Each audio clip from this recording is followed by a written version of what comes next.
Hola, hola. Estamos en este Pregúntale a un experto o experta especial de mediodía de 1 de la tarde, porque vamos a estar con Marta Saladino, quien es una astrónoma que en este minuto está viviendo en Inglaterra, así que por el cambio de horario que tenemos con ese país, estamos haciendo esto más temprano. Vamos a conectarle inmediatamente.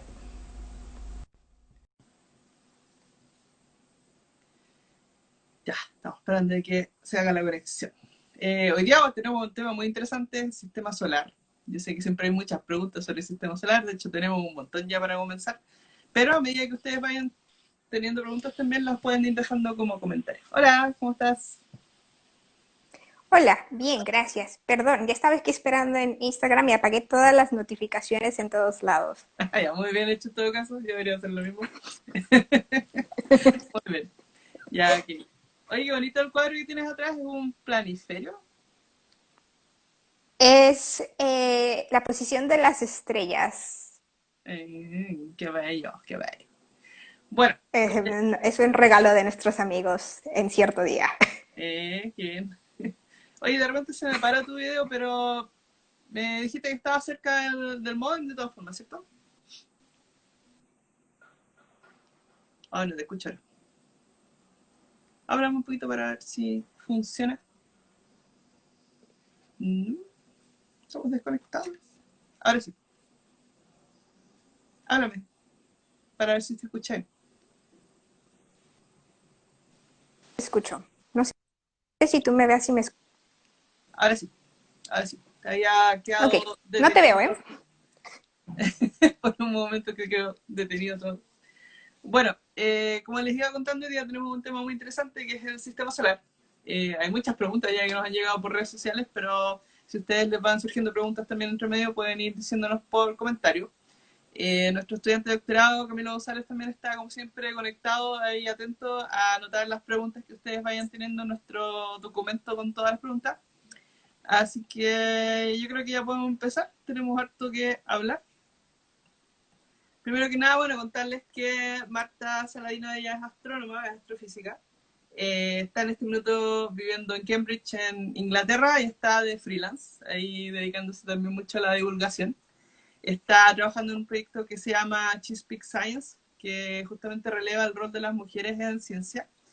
Y tenemos proyectos también de que haga cosas acá en Chile, si todo sale bien. Así que esperemos tener noticias de eso a fin de este año. Ahí les vamos a ir contando, obviamente, de todo eso. Pero sí, se ha especializado mucho en hacer difusión. De hecho, pueden seguir su sitio, su Instagram, Twitter también, Astro and Space, donde está publicando constantemente cosas en inglés y en español. De hecho, nosotros ya hemos compartido algunas de estas cosas. Así que los invitamos a seguirla, por supuesto, en su sitio de Instagram. Ya, entonces, como siempre, vamos a empezar estas sesiones con las preguntas básicas. Y la primera es, en palabras simples, ¿qué es el sistema solar? Bueno, gracias por la introducción, Erika, y hola a todos. Buenas tardes allá.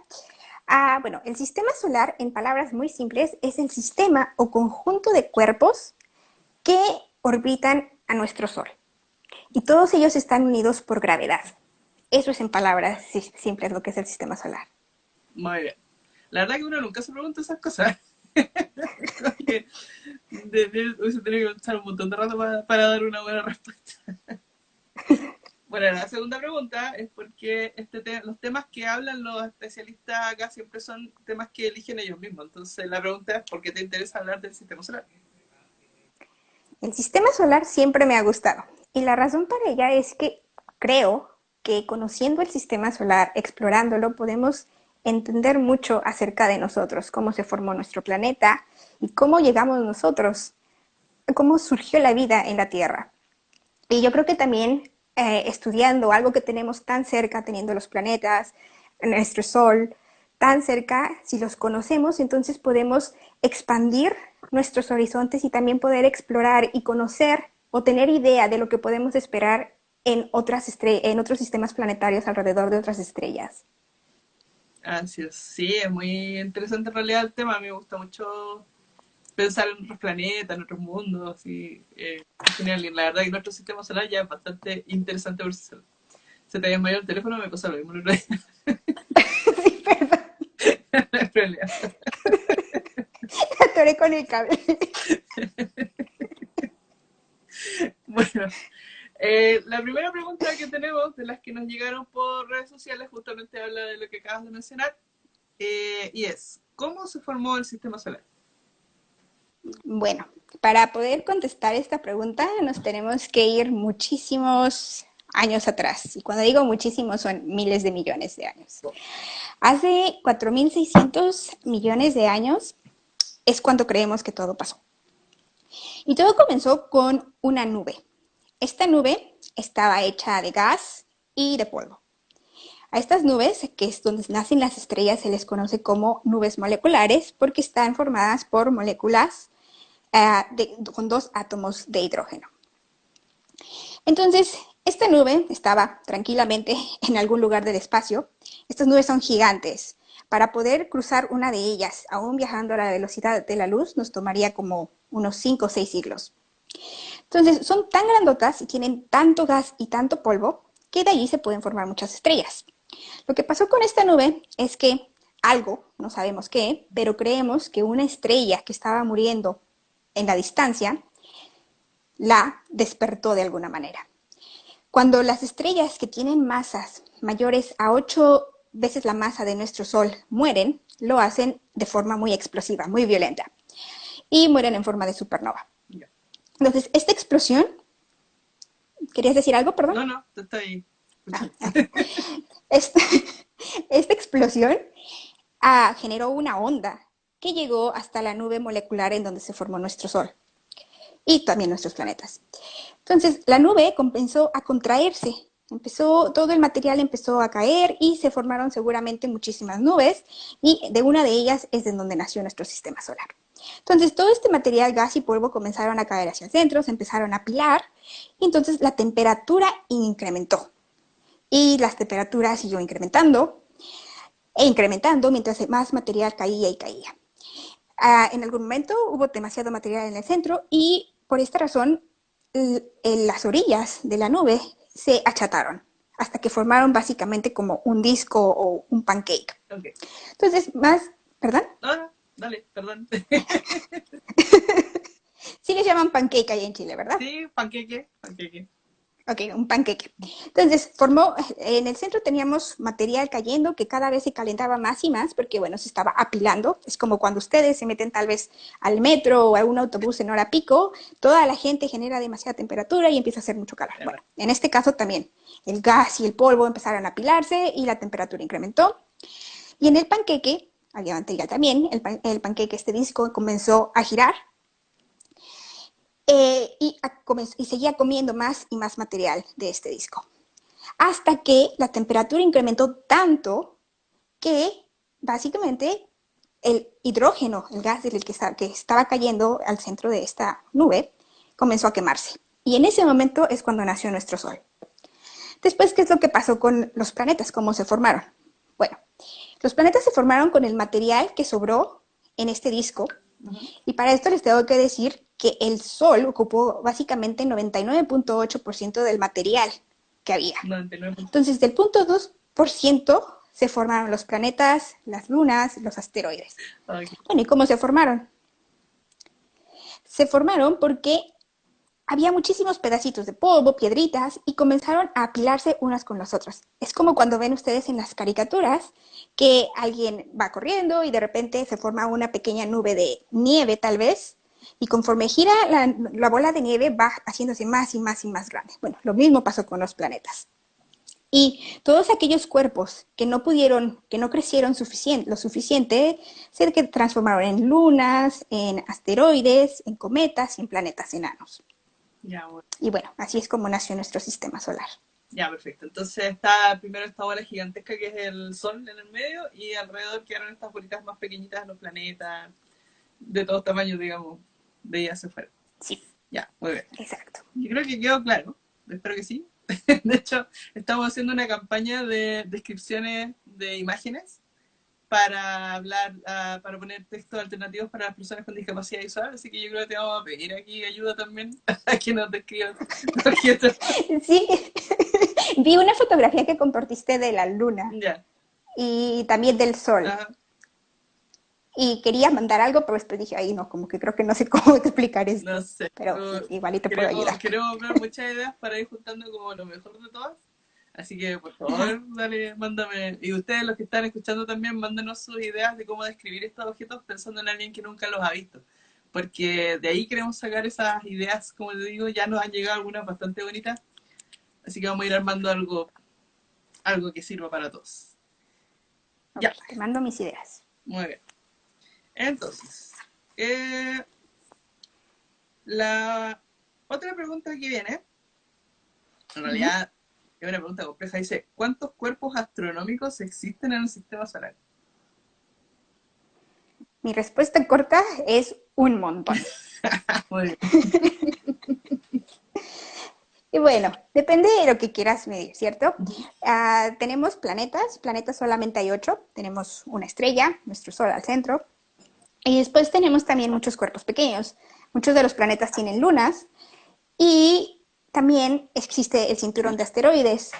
Solamente en el cinturón de asteroides hay millones de cuerpos. Hay alrededor de 2 millones de asteroides y esos son los asteroides que tienen tamaños mayores a 1 kilómetro. Entonces no estoy contando los asteroides que son más pequeños.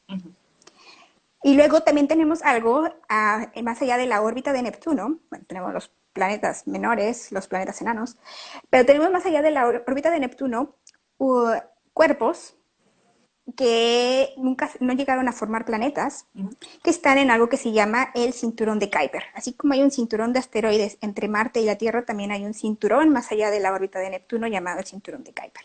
Y ahí también hay un montón de objetos. Así que la respuesta más corta es yo creo que muchos millones.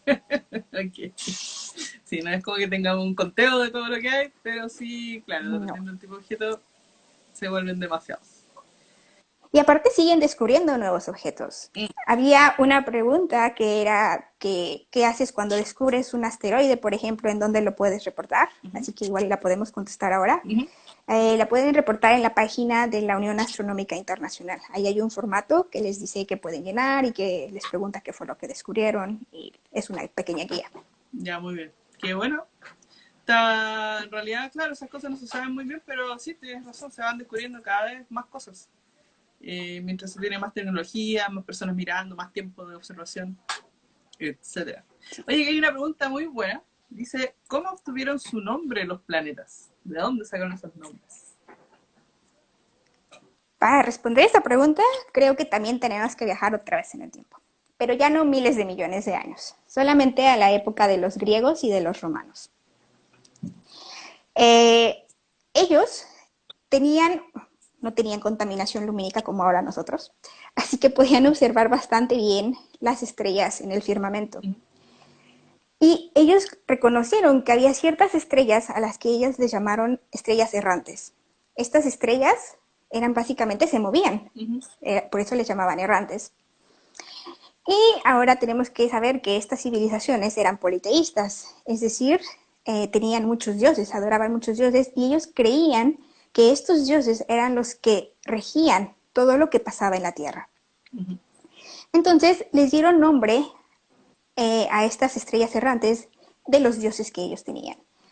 Para esto les tengo que decir que los romanos solamente, y los griegos solamente conocían a 5 planetas: Mercurio, Venus, bueno, la Tierra, Marte, Júpiter y Saturno. Conté la Tierra, Yo entonces. creo que la Eran Tierra no 5 la aparte de la consideraban Tierra. planeta, sí, no sé por qué. Puede ser que lo hayan visto como algo distinto. Como que eran 5 ahí Sí, había y nosotros éramos el centro del y universo, así que. nosotros, el centro del universo. Exacto. Bueno, otra cosa. Y bueno, entonces, si nos metemos un poquito a ver un poquito de historia, aunque yo creo que deberías de invitar a un historiador de la ciencia para que explique más estas cosas. Por ejemplo, Mercurio es el planeta más cercano al Sol y por ser el más cercano al Sol también es el planeta que gira más rápido a su alrededor, que completa una órbita alrededor del Sol más rápido. Se tarda como 88 días en completar una vuelta. Okay. Entonces, sí, entonces los romanos vieron, bueno, esta estrella gira bastante rápido, completa una órbita bastante rápido, y entonces le llamaron Mercurio, en honor a su dios del comercio. Ujú. Me dirás, bueno, ¿qué tiene que ver el comercio con los 88 días?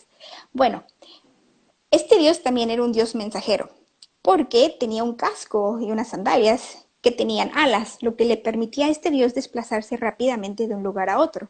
Mira, Entonces, esa sería la razón por la que le llamaban Mercurio. exacto. Después tenemos Venus, que es el único planeta que ha sido, bueno, que fue nombrado en honor a una diosa. Y la diosa Venus, tal vez muchos la conocen o han escuchado, es la diosa de la belleza. Venus es la estrella más brillante que se ve en el firmamento y bueno, seguramente por esto le llamaron Se Venus, ve bonito porque eso. es un planeta muy bello. Creo que todo el mundo que mira al cielo siempre ve Venus y es como el planeta que más reconocemos porque es el más brilloso y se ve muy bonito. Después tenemos a Marte. Y a Marte yo creo que si les hago la pregunta de qué color o qué palabra identifican con Marte, y he hecho este experimento en pláticas, la mayoría de la gente siempre me dice rojo. Sí. Y es cierto, porque si volteamos al cielo, generalmente también somos capaces de decir cuál de esos puntitos que brillan es Marte por el color. Ujú. Y bueno, los romanos también notaron esto. Entonces, le llamaron Marte en honor a su dios de la guerra, porque el color de Marte también les significaba, no significaba, pero representaba la sangre. Ya, ya, perfecto. Luego tenemos a Júpiter.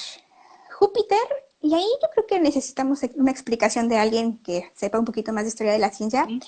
Júpiter era el rey de todos los dioses, y Júpiter es el planeta más grande. Sí, Entonces, pero lo que yo no me queda claro es si, porque no creo, lo que los griegos supieran que este era en realidad el planeta más grande. no, porque no es más brillante que Venus. Ujú. Exacto. Entonces, no estoy segura de por qué le pusieron ese nombre. No sé si es coincidencia o qué pasó ahí. Ya, muy bien. Y finalmente tenemos a Saturno, Ujú. que Saturno le llamaron así en honor al dios de la agricultura. Y bueno, ¿qué tiene que ver Saturno con la agricultura? No mucho, Mm. pero al ser Saturno el planeta más lejano que ellos podían observar, la órbita de Saturno tarda muchísimo más que la de los demás planetas, ¿cierto? Ujú. Entonces, Saturno también no era solamente el dios de la agricultura, sino también lo asociaban con el tiempo. Entonces, se cree que por eso le dieron este nombre, porque tardaba bastante tiempo en completar una vuelta alrededor del Sol. Después tenemos los planetas Neptuno y Urano, que fueron descubiertos únicamente después de la invención del telescopio. Ujú. Y estos planetas se discutió mucho si les daban el nombre de la persona que los descubrió o si les daban otro nombre. Pero decidieron quedarse con la costumbre, seguir con la costumbre de llamarles nombres de dioses romanos o griegos.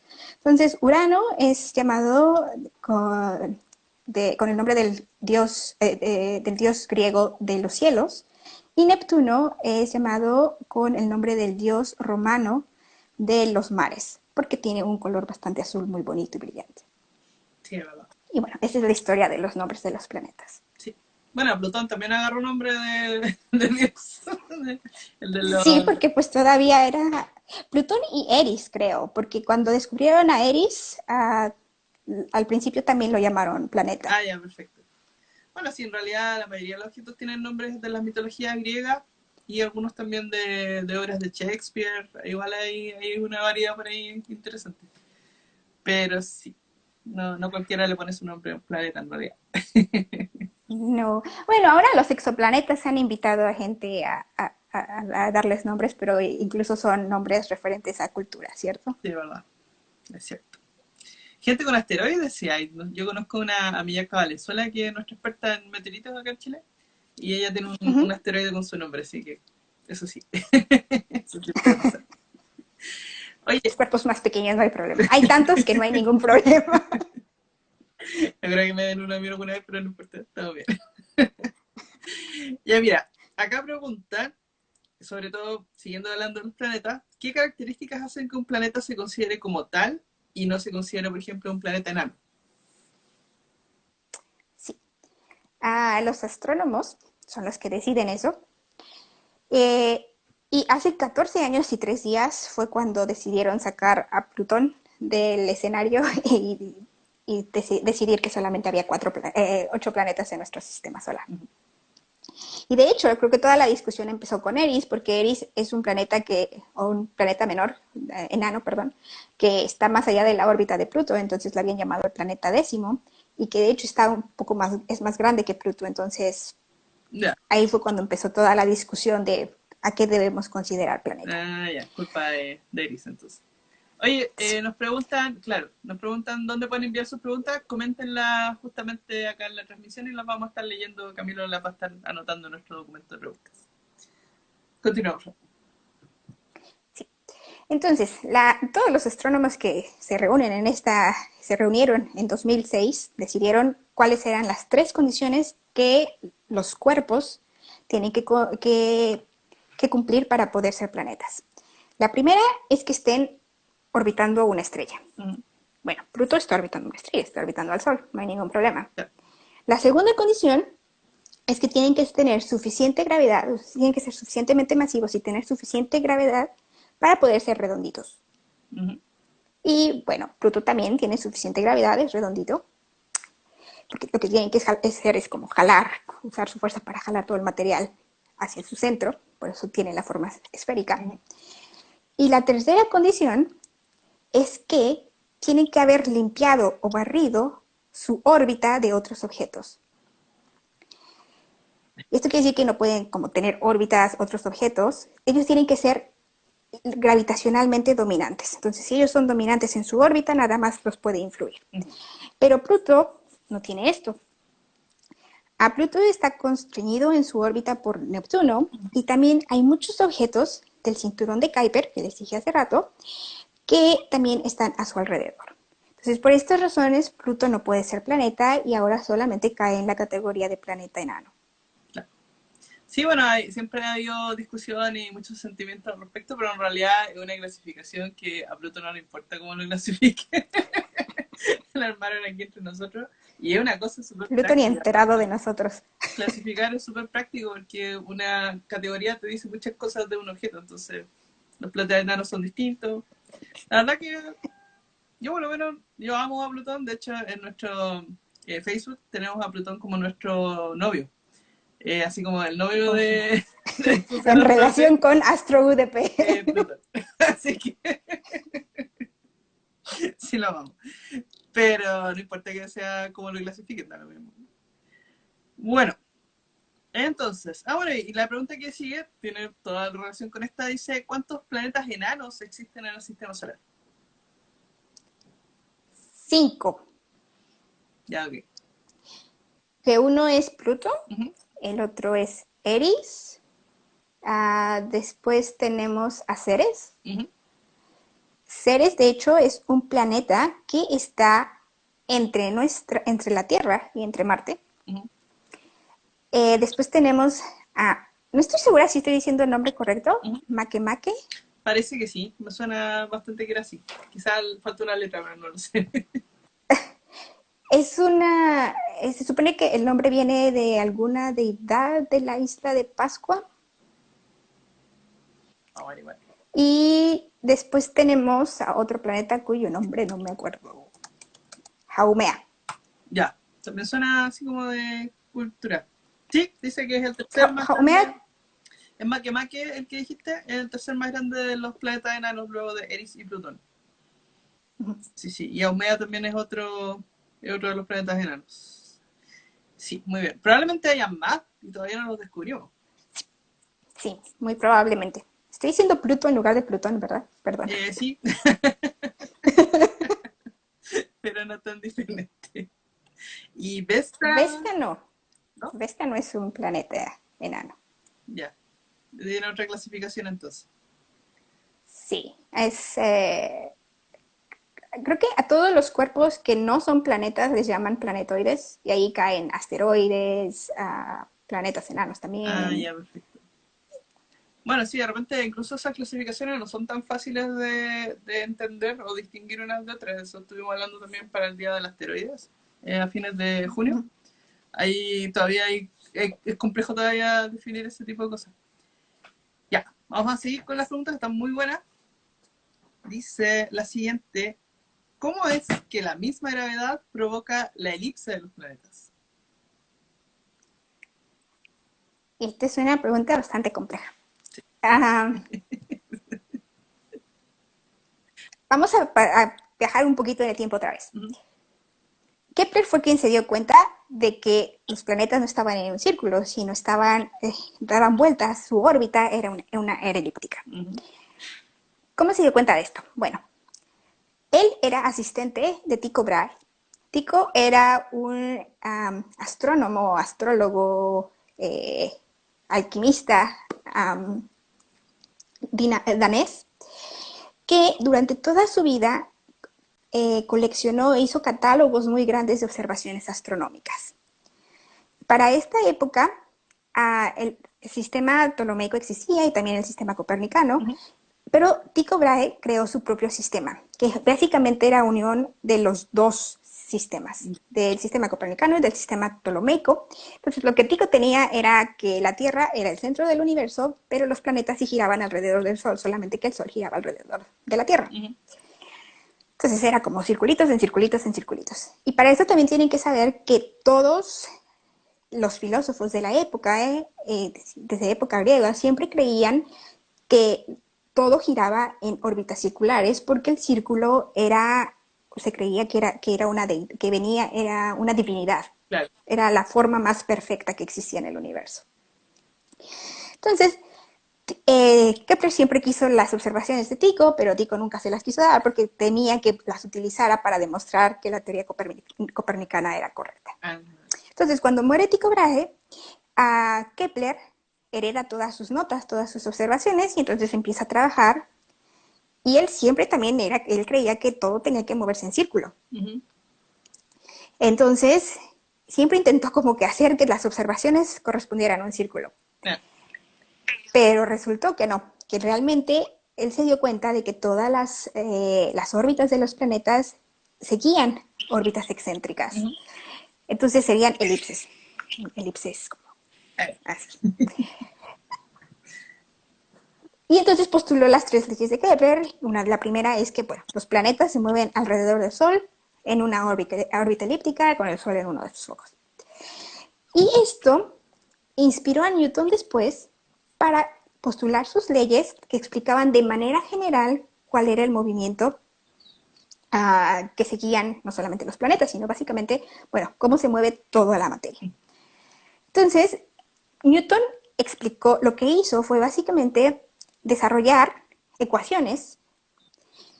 Entonces, si tú sabes que toda la materia se atrae entre sí, puedes ver qué tipo de movimiento, haciendo ecuaciones, qué tipo de movimiento es el que tiene que seguir la materia. Entonces, Newton lo que descubrió es que si tú pones en tus ecuaciones que la materia se atrae a sí misma por gravedad, a esta fuerza que hace que las cosas atraen, le llamó gravedad. Lo que descubrió es que la trayectoria que siguen los objetos siempre va a ser una sección cónica. Ya. ¿Y la sección una sección parábola. Entonces, las secciones cónicas, ¿qué son? Si tú tienes un cono, no tengo aquí en la casa ninguno. Con paraguas, una cosa así. Con un paraguas, exacto. Si tú cortas al paraguas con un plano, básicamente como con una hoja, puedes obtener las secciones cónicas, que son una elipse, una parábola o una hipérbola. El elipse es cerrado, es una curva cerrada, pero la parábola y la hipérbola no son curvas cerradas, son curvas abiertas. Es decir, si te mueves en ellas, básicamente si los planetas se movieran en una curva, en una parábola, una hipérbola alrededor del Sol, básicamente se acercarían demasiado, pasarían cerca y después se escaparían hasta infinito otra vez. Entonces, este tipo de órbitas, pues, las tienen algunos cometas, pero no para un planeta, para que sea un sistema que esté unido, necesitas tener entonces una elipse. Ya, el círculo, de hecho, es un caso de una elipse. El elipse se mide qué tan excéntrico es, utilizando la excentricidad, básicamente, ¿qué quiere decir? Qué tan achatado está el círculo. Eso es de excentricidad. Entonces, si partes de un círculo, excentricidad punto 1 significa que está un poquito elíptico. Claro. Excentricidad punto 2 un poquito más. Y así hasta que llegas a excentricidad punto 9, que es cuando el elipse está más achatado. Bueno, el círculo está más achatado. Claro. Entonces, básicamente lo que las leyes de Newton te dicen es que todos los objetos se mueven en órbitas que pertenecen a una sección cónica, y el elipse es la forma, la trayectoria que siguen, que es cerrada. Claro. Exacto. Sí, claro, o sea, el círculo en el fondo sería si la velocidad fuera tal que la distancia siempre es la misma, pero en realidad las velocidades son un poco más desordenadas, entonces a veces van un poco más lejos y más lento, y cuando se van acercando van más rápido, agarran vuelo y después se alejan de nuevo. En el fondo la elipse es como lo normal, lo más común. Exacto. El círculo es lo raro. Sí. Sí. Puede haber órbitas circulares en otros sistemas, pero sí, no son tan... Bueno, la de la Tierra es casi circular, pero es un poquito elíptica. Sí. De hecho, yo no sé cómo... De hecho, sí. ¿Qué se dio cuenta de eso? Yo lo admiro mucho. Increíble. Sí, ¿verdad? Sí. De hecho, esto parece un círculo. Oigan, me estaban preguntando acá por materia oscura. Como no es el tema del día de hoy, lo que voy a hacer es buscar a alguien que nos hable de materia oscura, porque no hemos tenido charla de materia oscura. Y también, bueno, por redes sociales me habían llegado preguntas sobre relatividad, que sí lo tuvimos, lo pueden revisar en nuestro IGTV. También me habían preguntado sobre cosmología, sobre el Big Bang, que también tuvimos una serie, lo pueden buscar también en el IGTV.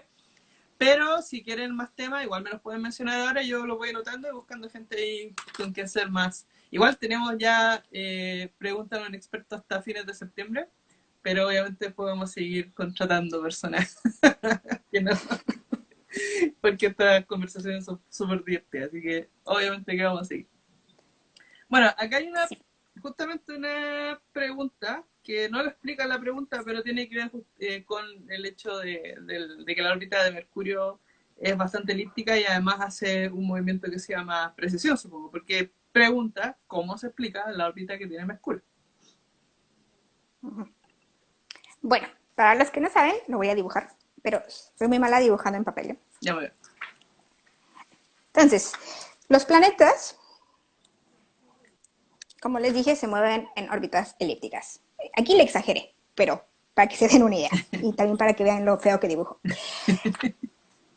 Entonces, lo que uno espera es que, bueno, si el planeta se está moviendo en una órbita elíptica, bueno, completa una órbita y después empieza y la siguiente, bueno, pues la sigue en el mismo lugar. Pero de lo que se dieron cuenta los científicos por allá de 1800 y algo, es que la siguiente órbita que hacía Mercurio venía así. Estaba un poquito volteada. Bueno, bastante. No bastante, pero estaba un poquito volteada. Y la siguiente, le estoy exagerando, ¿eh? Pero, y aparte mis dibujos están bien feos. Pero si tienen tiempo más tarde pueden buscarlo en Google y para que se den una idea de lo que es la precesión. Entonces, de lo que se dieron cuenta los científicos es que la órbita de Mercurio se estaba moviendo, no era siempre igual. Y entonces dijeron, bueno, ¿qué puede estar pasando? Esto no lo explica la teoría de Newton. Y hasta ese entonces la teoría de Newton había estado bien. Había estado explicando precisamente cómo se deberían de mover los planetas. Bueno, resultó que sí, que la teoría de Newton decía que sí debería de haber un poquito de precesión en los objetos porque, bueno, no solamente ellos sienten la gravedad del Sol, no solamente sienten que el Sol los jala. Los demás planetas en el sistema solar y todos los cuerpecitos, dependiendo de su tamaño, también ejercen cierta fuerza sobre ellos. Entonces, debería de haber cierta precisión. El problema es que la precisión que ellos calculaban que debía de haber no correspondía con las observaciones. Entonces, esto era un problema desde 1850 y algo, creo. Y quien resolvió este problema fue Einstein. Entonces, básicamente lo que Einstein dijo fue, bueno, el punto es que en mecánica newtoniana, en la teoría de Newton, bueno, todos los objetos se mueven bonito, pero Einstein nos dice que el espacio-tiempo se curva y entre más pesado sea un objeto, mayor es la curvatura del espacio-tiempo. Por eso los agujeros negros, bueno, lo curvan un montón y entonces ahí es donde empieza la relatividad a jugar un papel importante. Entonces, el Sol es el cuerpo más pesado en nuestro sistema solar. Eso quiere decir que, bueno, cerca del Sol también el espacio-tiempo está bastante curvo. ¿Y cuál es el planeta más cercano al Sol? Bueno, es Mercurio. Entonces es básicamente esta curvatura la que hace que la órbita de Mercurio precese tanto y cambie tanto por siglo, que es lo que observaron. Eh, y bueno, entonces hicieron otra vez los cálculos con la nueva teoría de Einstein y bueno, resultó que esos 43 grados que les faltaban, perdón, 43 segundos de arco que les faltaban, se podían explicar con la teoría de la relatividad. Y así fue como Einstein también comprobó que su teoría estaba correcta. Muy bien. Genial. Sí, no, bueno, esa justamente creo que fue una de las primeras pruebas de la teoría de la relatividad, porque esos datos ya los teníamos. Los otros fueron más difíciles, el eclipse, qué sé yo, hubieron otros datos que recién, hasta ahora poco, están como también haciendo otras pruebas de la teoría de la relatividad, pero lo de Mercurio fue lo primero, o sea que con las ecuaciones relativas, que son mucho más complejas, horribles, pero más precisas, hicieron esos cálculos y salió lo correcto. Bueno, vamos a seguir entonces con la lista porque nos quedan demasiadas preguntas. Tenemos 20, 27, 23 minutos para decir. Ya. ¿23 minutos para la siguiente? Para los que siguen, Pues sí. sí. No, nos queda nada, así que muy rápido. Ya me apuro. Nos preguntan, esta pregunta la tengo de hace tiempo, pero también fue del público. Dice, ¿qué es el lado oscuro de la luna? Sí. Hay como una misconcepción de qué es el lado oscuro de la luna, porque el nombre simplemente te dice como que es un lado en el que nunca pega el sol, pero eso no es cierto. Entonces lo voy a explicar súper rápido. Esta es mi Tierra, que está bien achatada, olvídense de eso, y esta es mi luna, ¿ok? Entonces, lo que pasa es que con el tiempo, la gravedad que los dos cuerpos han sentido, el uno con el otro, o sea, se han estado jalando desde que aparecieron. Entonces, la Tierra ha hecho que la luna, que el periodo orbital de la luna, es decir, cuánto tiempo le tarda a la luna girar alrededor de la Tierra, sea igual que el tiempo, más o menos igual, que el tiempo que le toma a la luna girar sobre su propio eje. La rotación. Entonces, exacto. Entonces, esto dura alrededor de un mes, los dos periodos. Esto quiere decir entonces que conforme la luna se mueve, también está girando. Pero nosotros siempre vemos el mismo lado, la misma cara de la luna, porque al mismo tiempo que está girando sobre su propio eje, también está moviéndose. Entonces siempre vemos la misma cara de la luna. Es por eso que le dicen el lado oscuro de la luna, pero no quiere decir que el sol nunca dé luz allí. Solamente le llaman así porque nosotros no lo podemos ver. Bueno, es el mismo concepto del nombre de la materia oscura y la energía oscura. No es que tengan algún color en particular, es más bien que no sabemos nada de ello. Entonces, la oscuridad del conocimiento en realidad. Esa es como la idea. Y uno se confunde con esas cosas. Bueno, pero ya sabemos cómo se ve el otro lado de la luna. Hay misiones que han ido, y de hecho hay ahorita una misión, un satélite que enviaron hace De 2 hecho, años, creo. esa es la próxima pregunta. Si se piensa volver a la luna. Sí, pero creo que ahora es de manera comercial. Ah, ya.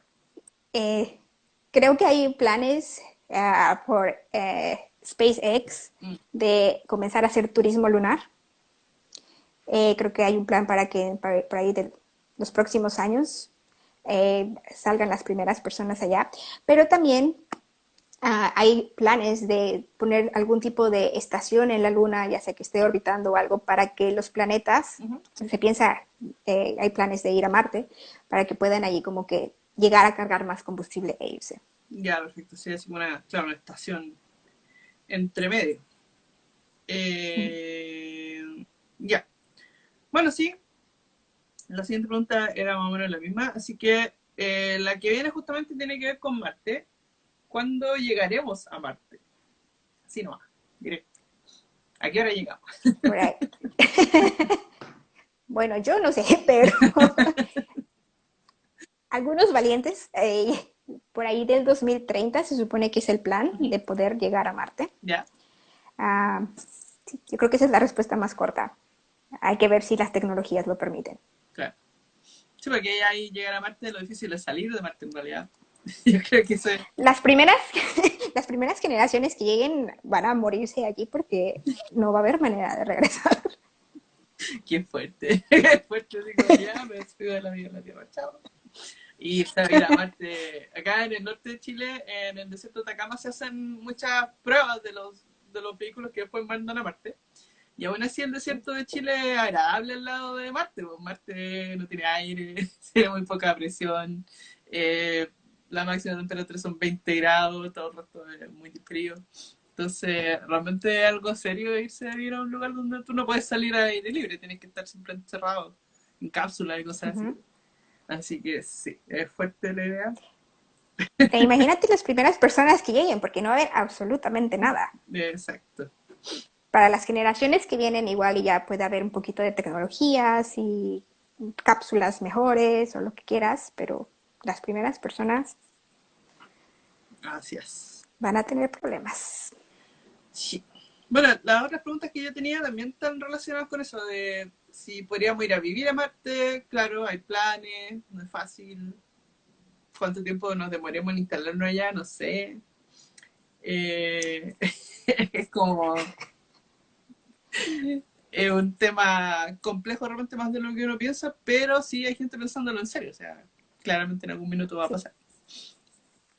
Creo que podrías tener una plática también de Marte, porque creo que Sí, hay muchísimo que explorar, es verdad. Vamos a muchas anotarlo también a preguntas que Marte. contestar. Marte está bueno. Eh, Otra pregunta que nos hacen de otros objetos del sistema solar es de las lunas de Saturno, de Encelado, una de las lunas.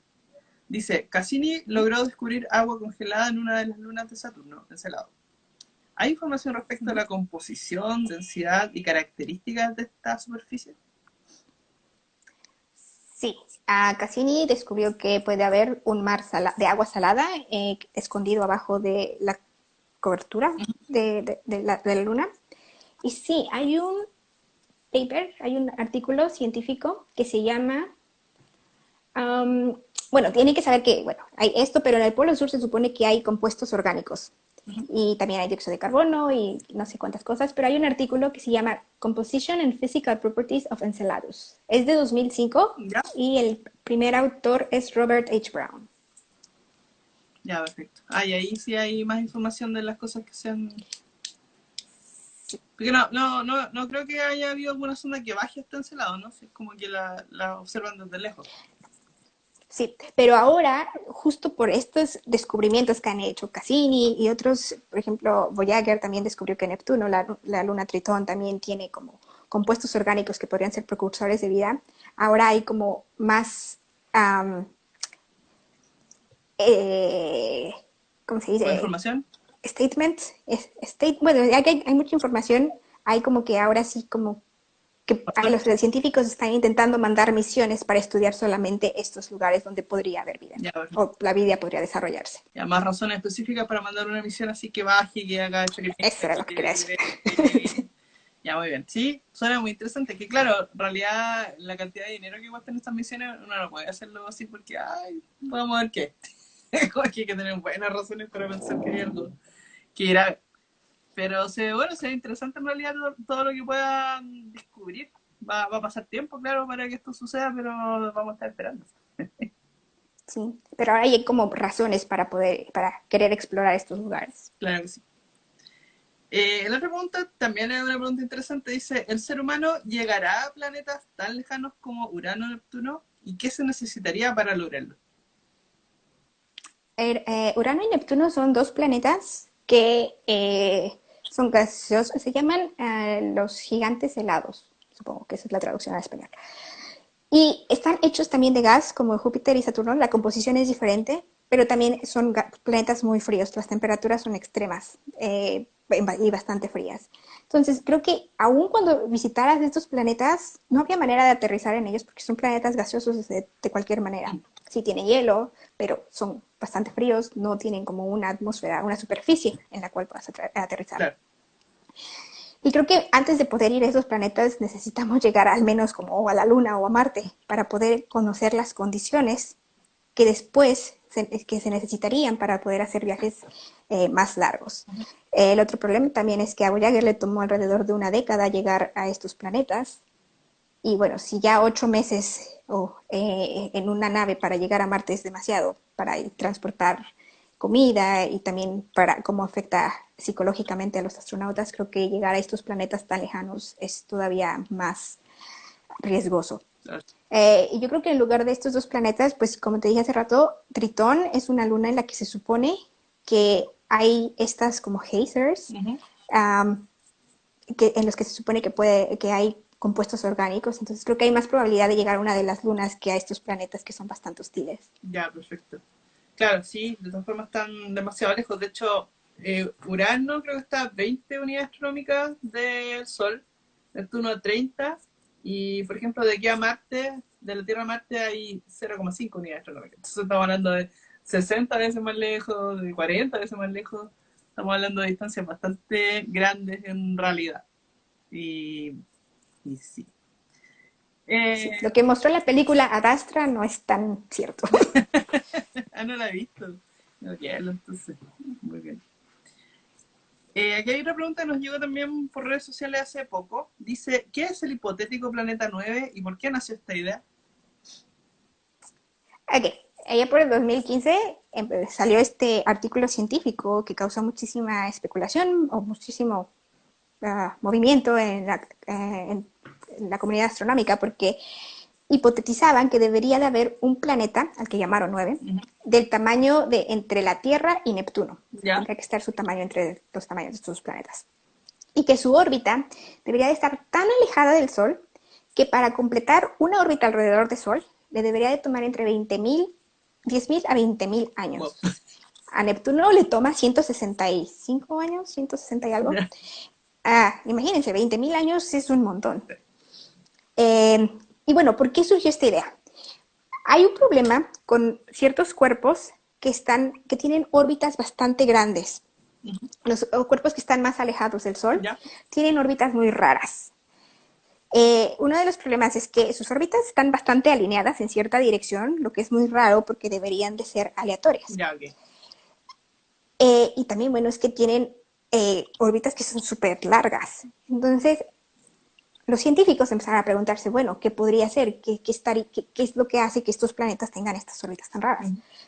La otra cosa es que también las órbitas de estos planetas, este es el plano en donde están la mayoría de los planetas, más o menos. Ujú. El Sol está en el centro, pero generalmente todo se mueve en este plano, alrededor de este plano. Pero las órbitas de estos objetos están súper inclinadas, se mueven así. Ya. Entonces, estas preguntas, bueno, llevaron a los astrónomos a crear modelos, tanto matemáticos como en la computadora, Ujú. y dijeron que las órbitas se pueden explicar si hay un cuerpo supermasivo a la distancia que les dije, Ujú. porque entonces esto podría explicar por qué como que sienten esta gravedad que los hace tener órbitas muy raras. Ya. Esa es la razón. Claro, bueno, de hecho sí fue descubierto Neptuno. Me parece lo descubrieron por las perturbaciones en la órbita de Urano. No vivieron primero Neptuno, primero cacharon que Urano estaba así como medio raro. Dijeron, tiene que haber gravedad por allá. Y ahí lo encontraron. Sí. Así que tiene harto sentido, pero con esa órbita tan gigantesca, ¿cuándo lo vamos a ver? Va a ser súper difícil. Sí. Qué loco. Bueno, interesante en realidad esa idea. También nos preguntan cómo fue descubierta la nube de Oort, qué señales fueron las que notaron que ahí estaba, qué tamaño a escala tiene, cuánto se prevé, cuándo se prevé que las Voyager entren en contacto con ella. Son varias preguntas, ¿no? La primera Sí. era cómo fue La descubierta la primera, nube de Oort. ok, la nube de Oort no ha sido descubierta. Ok, La nube de Oort existe teóricamente. ok, ya, muy bien. Eh, y luego, ¿qué señales fueron las que notaron que ahí estaba? Bueno, la nube de Oort pasa lo mismo que con el planeta 9, Ujú. que, bueno, hay algo que está muy raro y, bueno, los científicos dicen, bueno, tal vez esto es lo que existe. Bueno, lo que pasó es lo siguiente.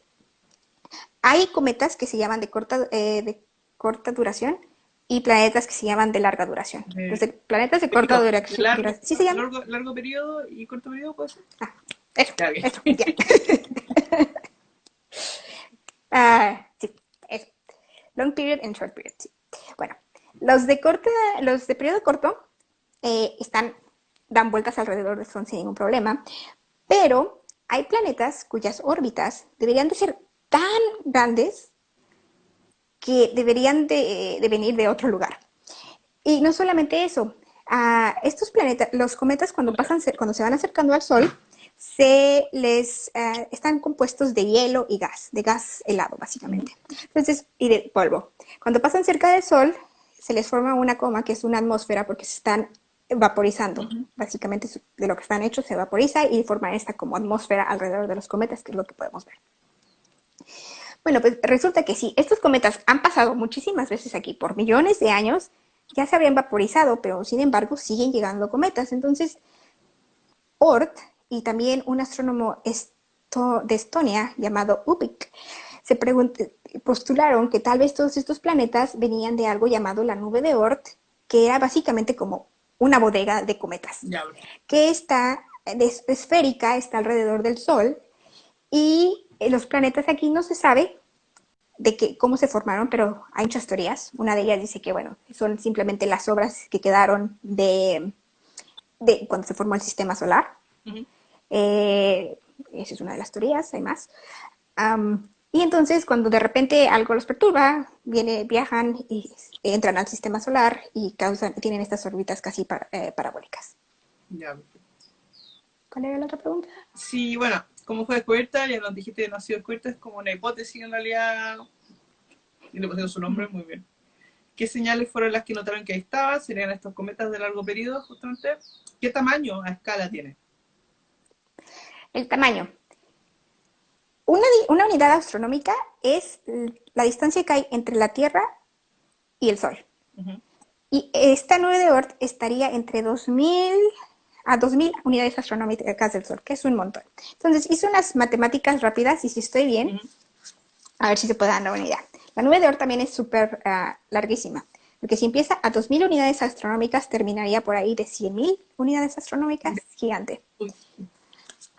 Entonces, Y la déjenme unidad ver. astronómica Okay. son 150 millones de kilómetros, una cosa así. Un montón de ceros. Millones de kilómetros, creo que sí. Demasiado número, demasiado número.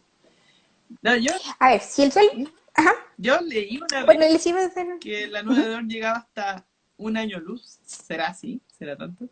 2 años luz. 2 años luz. Wow.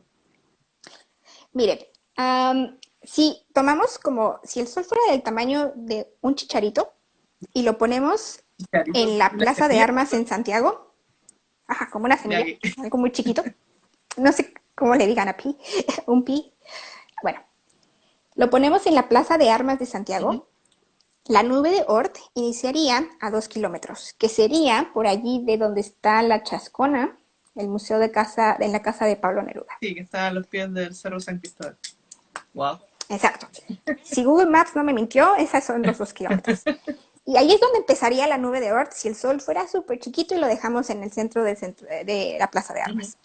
Y terminaría, la nube de Oort, entonces empezaría ahí por este museo y terminaría hasta Valparaíso. Wow. Ok. Ok, ya. Hoy demasiado. Demasiado. Sí, es muchísimo. Imagínense todo ese, y es una esfera, ¿eh? Sí. Es gigante. Claro. Wow. Entonces, sí, es bastante grande y está hecho, es básicamente una bodega de cometas. Todo eso está lleno de cometas. Bueno, la Voyager, la 1, ya salió de la heliopausa, qué sé yo, pero no sé si ha llegado a esa distancia o ya llegó a la hipotética nube de Oort. No. No. Para llegar a la nube de Oort, a ver, si viajamos a velocidad de la luz, la luz que tarda en llegar del Sol a la Tierra, 8 minutos. Ya. Para Neptuno tardaría 4 horas y media. Claro. Para la nube de Oort tardaría, déjenme ver dónde lo anoté. ¿Hiciste cálculo también? Sí, porque Bueno. si no, no iba a... Bueno, tardaría por ahí de algunos días, creo que 28 días, sí, 28 días. Wow. Está súper lejos, pues. Se cortaba un poquito el video. Vamos a ver si reconecta rápido. Ahora te veo moviendo. Entonces, para atravesar las nubes... a ver, entonces, la luz tardaría en llegar a la nube de Oort 28 días y en atravesarla tardaría como un año y medio. Y eso es viajando a la velocidad de la luz. Oh, my God. Entonces, A Voyager le tomaría 300 años, más o menos, Ya. en llegar, pero el problema es que, bueno, a Voyager para el 2025 se le va a acabar la batería. Ah, estamos fritos. Entonces, aun cuando llegue, no vamos a poder saber nada de lo que pasa. Bueno, y Claro, aparte, aunque supiéramos, creo que ya estaríamos enterrados para entonces, es verdad. nosotros. Oye, hay una pregunta que nos llegó para acá por las redes sociales. Dice, ¿qué planetas del sistema solar tienen o tuvieron atmósfera? Es una muy buena pregunta. Ah, Mercurio no tiene atmósfera. Mercurio no. Venus, sí, Pedazo de atmósfera. Sí. pero sí tiene atmósfera. Marte tiene una, pero muy chiquitita que se está desapareciendo. Ujú. Am, Júpiter, Saturno, esos son planetas gigantes, o sea que están hechos de gas. La atmósfera es gas. Claro. Y Plutón también tiene, bueno, pero eso no es planeta. Sí, Plutón de hecho tiene una atmósfera divertida porque como tiene una órbita más o menos elíptica, cuando está pasando cerca del Sol se le genera la atmósfera gaseosa, pero cuando está pasando lejos se supone que esta atmósfera se congela y se pega al planeta. Así que debe ser adrenalínico estar en Plutón en realidad, aunque el año de Plutón es mucho más largo, así que debe ser más difícil. Sí, bueno, incluso hay algunos satélites que tienen atmósfera, pues me acuerdo que... ¿Cuál es el que tiene como su sistema hidrodinámico completo con metano? Se me olvidó. ¿No era Titán? No. Es una Sí, luna, una luna. creo. Hay una luna grande de estos planetas gigantescos que tiene así metano en vez de agua, una cosa así. Y tiene un sistema... Está Titán. Mm, Encelado está congelada, tiene un mar adentro. ¿Puede ser Titán? puede ser Titán, sí. Y sí, bueno, sí, también hay otras como lunas con atmósfera. Las atmósferas son como esenciales para que un sistema pueda mantener su calor, así que es bueno tener atmósfera. Bueno, Sí, es como aquí en la Tierra la atmósfera es nuestra cobija para que nos mantiene calientitos. ajá. Bueno, el mismo Jalmar Philip, que siempre nos siguen en nuestras transmisiones, nos preguntan si no hemos enviado ningún satélite que salga del sistema solar. Ahí, bueno, Pues sigue tu, por favor. los Voyager ya salieron del sistema solar.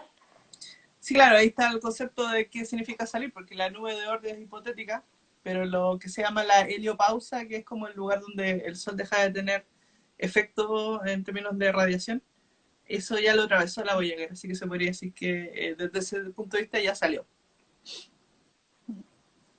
En efecto. Sí. Bueno, nos queda muy poquito rato, de hecho nos quedan 2 minutos y vamos a ir al Ujú. directo a la pregunta que teníamos al final, para finalizar, que es ¿cuáles son las interrogantes que existen actualmente sobre el sistema solar?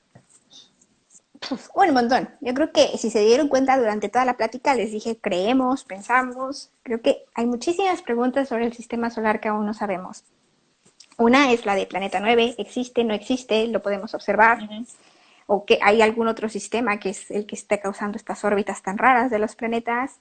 Hay otra que creo que no, todavía no tiene soluciones, que Venus está girando en sentido contrario a como giran todos los otros planetas en su propio eje. También es como, ¿qué es lo que causó que Venus gire así? Uh-huh. Neptuno también está inclinado. Esa también es otra de las preguntas. Y bueno, todas las misiones que hemos enviado, bueno, a conocer otros planetas, a explorarlos, han mandado muchísimos datos y hay muchísimas cosas que aún no se han descubierto porque, bueno, están entre todo ese montón de datos que han enviado y que necesitan ser analizados. También, por ejemplo, cuáles son las condiciones para que pueda haber vida como la conocemos en otros lados, qué lunas podrían ser estas, por ejemplo, estas lunas en donde se supone que se han detectado compuestos orgánicos, podrían albergar vida, tienen vida. Si Marte tuvo un océano gigante, es lo que nosotros pensamos, Uh-huh. hubo vida en Marte antes, qué es lo que pasa en Venus, porque a Venus no lo podemos ver. Entonces, lo poquito que sabemos es por muchas pruebas que han enviado y bueno, que mueren casi que cuando Claro. entran en la atmósfera de este planeta. Sí. Oye, quedan 20 segundos, yo sé que esto se va a cortar muy luego y sin piedad, así que aprovecho de darte las gracias, Marta, por acompañarnos, estuvo muy entretenido esta conexión. Y esperemos que Gracias te por podamos tener invitarme. en Chile prontamente cuando abran las fronteras. A ver cuándo podemos mudarnos.